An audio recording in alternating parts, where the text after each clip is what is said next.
Winter is long.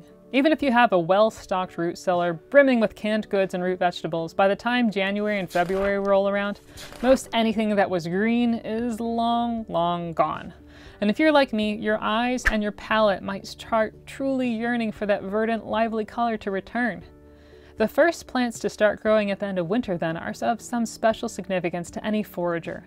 They tell us that our seasons of gathering and savoring are returning, that the bleak gray landscape isn't dead, it's just waiting, and it will wake up again. For me, field garlic is that hope-filled first plant. Its long, grassy leaves emerge well before the grass itself begins to grow, and its bright, spicy flavor is a welcome fresh seasoning to the seasonal eater.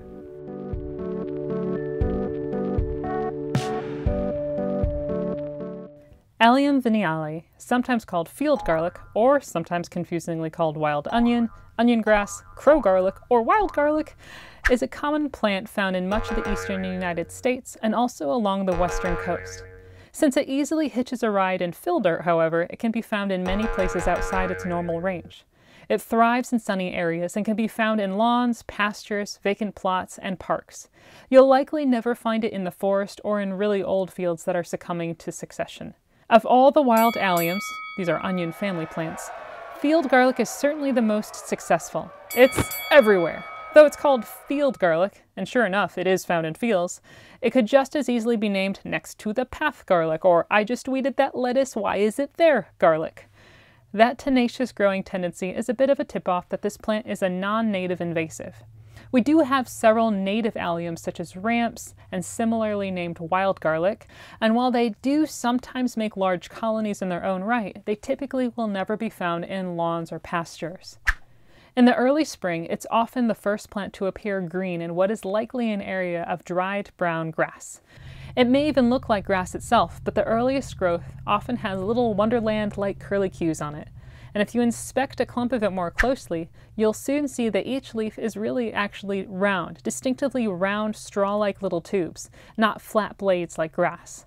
As with every member of the onion family, these leaves also have a strong, distinctively oniony smell when broken.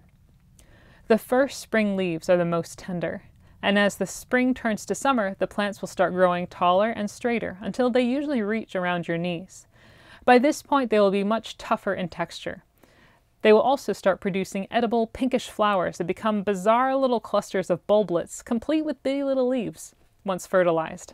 Now beneath all that upper growth, there is a white bulb, usually firmly rooted, growing a few inches under the soil. It's much, much smaller than any domesticated garlic bulb, but it does have good flavor.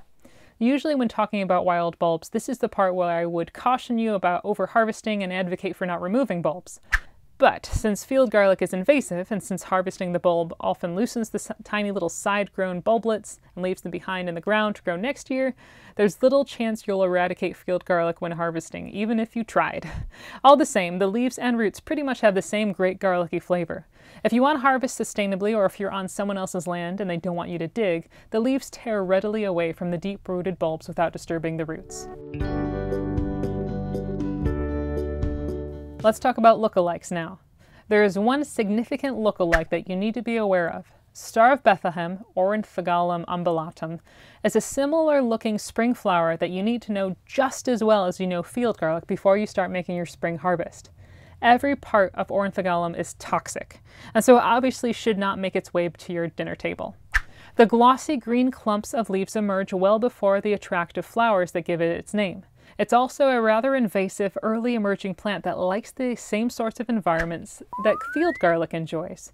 So the problem is, field garlic and Oronthogallum often grow side by side, and without the distinctively white starry blooms, it might be easily to overlook it while you're gathering your garlic. So here's 3 ways to distinguish Star of Bethlehem from field garlic. Be sure to use all 3 in tandem to harvest safely and confidently. Let's start with the smell. Star of Bethlehem notably lacks the onion smell of the allium family, which is an easy way to distinguish individual plants from each other. This, however, makes a strong case for not gathering indiscriminate handfuls when you're out in the field. It'd be very easy for a few Oronthogallum leaves to secret themselves between the oniony smelling garlic leaves. So you also need to look at it. The leaves of Oronthogallum are solid blades with a U-shaped cross-section, and they're full of a gooey sap. They're not hollow like straws, as with field garlic. The bulb is also important. Field garlic leaves start out as a dark green, then gradually fade to white as they join up with their bulb. Additionally, field garlic leaves are sheathed one over each other. Orynthogalum leaves are the same bright green all the way down to the root, where they abruptly join with a white bulb. And additionally, the leaves don't sheathe one inside the other.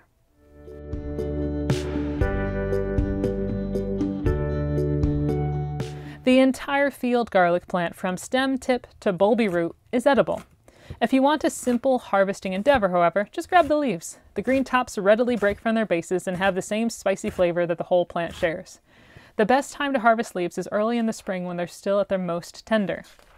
If you're looking for a more substantial amount of food and don't mind digging, you can of course dig up the whole plant. And it does require digging. At least in my area, the bulbs tenaciously stick in the ground and they can only be pulled up once the soil has been loosened. I usually employ a hori-hori knife around the whole clump and spend some time just wiggling it around the clump before I try to pull. If you pull too soon, the leaves will just break off and then you'll have to try to get the bulbs out without that helpful handle. Bulbs can be dug at any point of the year, but they'll be biggest in the summer, after the field garlic leaves have browned. Whenever you dig your field garlic, be sure to fill the hole back in when you're done. The bulbs will usually be caked with mud, so give them a rinse in a bucket before you bring them inside the kitchen. I usually douse my haul in a bucket and give it a few good shakes in the water to loosen up any grit and rocks. Of course, wash them again once you bring them inside, but doing this field rinse is a very easy way to keep most mud from dirtying your kitchen.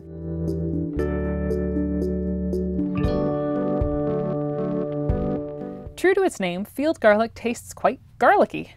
The flavor is a bit more grassy and buttery and a bit sharper by my perception. A straight-up dish of field garlic would be overwhelming, though, on its own. You have to think about it more in seasoning terms. You can use the young plants much as you would chives. They add that same bright green pizzazz and sassy onion flavor.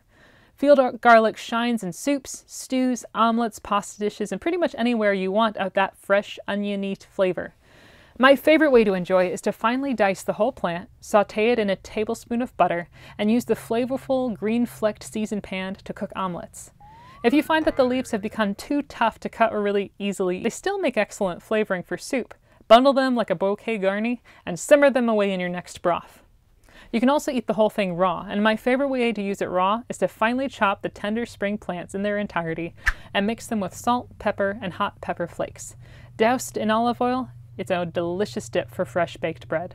Field garlic is a gift. The first entry in a year-long multi-course meal that is freely served in the fields, forests, and abandoned lots all around us. I hope that you can join me this spring and summer and enjoy this persistent and pervasive little plant and add another delicious flavor to your foraging know-how.